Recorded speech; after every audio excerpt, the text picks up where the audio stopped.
Bladesmiths, welcome to the Forge. All right, gentlemen, this first round of competition is all about the nuts and bolts of making a good blade. That being said, in today's first round, you'll be using this. Nuts and bolts. Your 3-hour forge time starts now. Setup-wise, Josh has been the most meticulous. Yeah. Taking his time, getting everything positioned properly.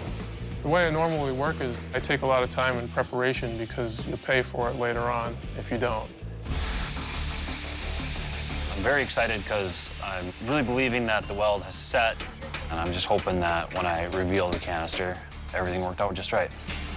I see some bolts and some washers didn't weld up as nicely as I thought, but with further forging, I'll be able to find out if there's a flaw. Both Chad and John have taken their first couple of presses and decided that they've got it welded enough that they can go with removing those cans. I start cutting the canister off, and I immediately think, this is way too easy. I've seen it done successfully by other people, and they always seem to have a much harder time at peeling this canister away than I'm having. And I don't think it's because I got the magic bottle of whiteout. Well, looks like that can's coming off clean for John. Yeah, you can't see it, but did they take? I am so worried that it's not going to be forge welded when I get the canister off. Wow! But lo and behold, there's no loose nuts, bolts, or powder.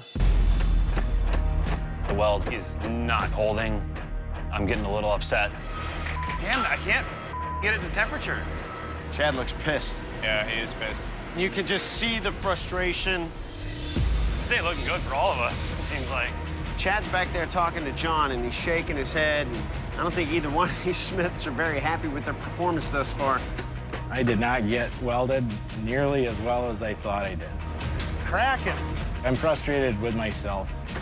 It's not the worst canister Damascus I've ever seen it, but it does not give me any confidence that I'm going to be able to turn this into a blade. There was an hour remaining. No, no, no, no, no, no!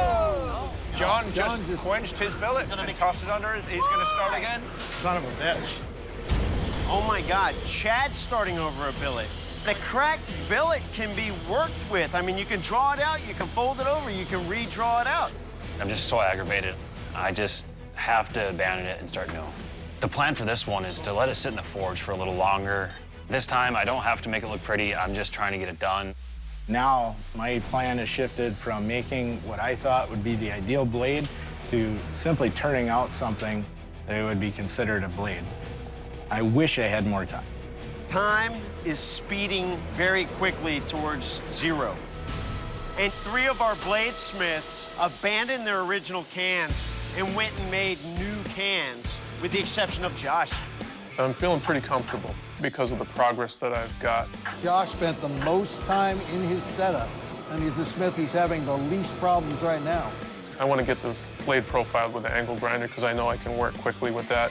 And I don't want to throw sparks at the people that are working next to me. So I direct them into myself. They're harmless. All right, we got short on fire. I'm not accident prone, but I've had some whoppers, all self-inflicted. But at least I've got all my digits. I know I have a lot to grind off, and I just have to go for the quench. It looks like Chad just quenched. I was not expecting that. No. I think Chad feels like he's so far behind at this point that he just needs to get as much done as he possibly can. Peace ain't hard. I've had a really rough day. I gotta do a second quench, and I just need this to work out for me. John just quenched, huge fireball over here. I feel like it's a good quench, but I don't really have time to allow the thing to cool off sufficiently to actually do a file check because I've still got to get a threaded tang on here. And with 20 minutes, I don't have enough time to grind or forge that end of that tang down to the proper size to actually cut threads on it. And I'm nervous because it's getting close to size parameters. Chad's in the quench again. All right, Aaron just quenched. Aaron, please don't catch your face on fire. All right, Will, I understand. I don't have model hands, I got a model face. Josh has not quenched yet. So he's the only one who hasn't. That's right. Time is running out, and I still need to do the heat treat, and I know I have to thread the tang. Wow, come on. Josh, you've got to quench that blade. I'm really worried about a warp, but I just have to quench and hope that it's good enough.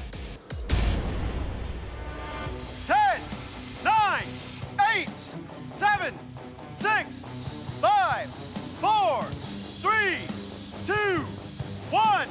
Bladesmith, shut down your machines, drop your tools. This forging round is over. All right, Bladesmiths, the judges have a decision to make. While they do that, I'm gonna ask you to leave your blades on this table and step off the forge floor.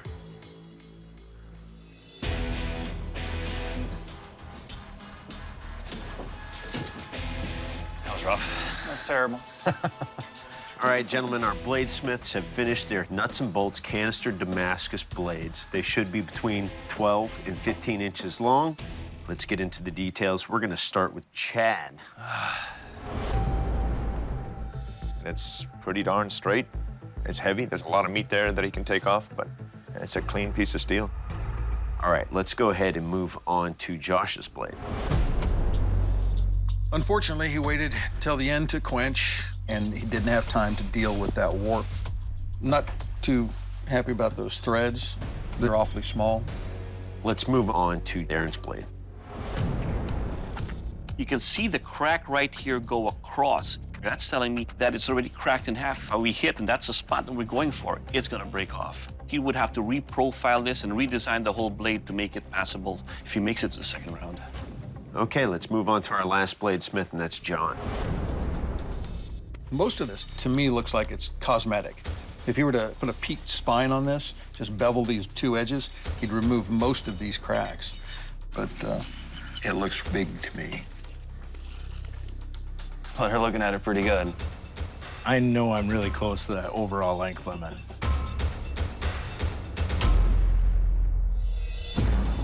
Bladesmiths, before the first round begins, we tell you to pay attention to the details. Failure to meet parameters is a self-elimination. John, your blade did not meet the parameters for this challenge. John, we have those parameters for a reason, and your blade exceeded our maximum length. That's why we're letting you go. John, please surrender your blade. I'm heartbroken to fail in this way. It's just a really terrible mistake.